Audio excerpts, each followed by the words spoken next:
ذہانت اور حاضر جوابی سب سے بڑھ کر تھی۔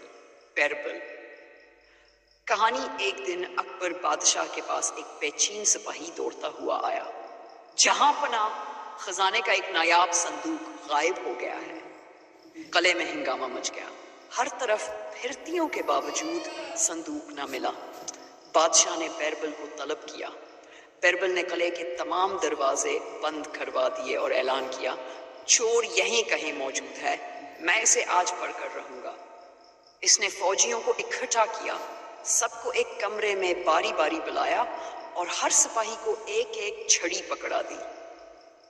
یہ جادو کی چھڑی ہے، بیربل نے کہا۔ جس نے صندوق چرایا ہے اس کی چھڑی صبح تک ایک اونچ پڑ جائے گی۔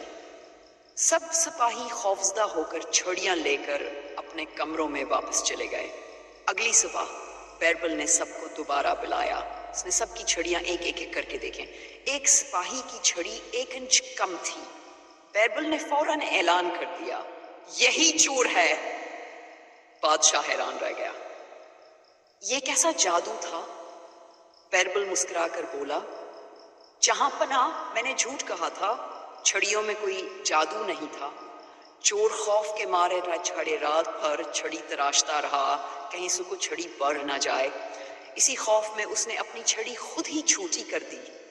سپاہی کے چہرے کا رنگ اڑا ہوا تھا اور صندوق اسی کے کمرے سے برآمد ہو گیا۔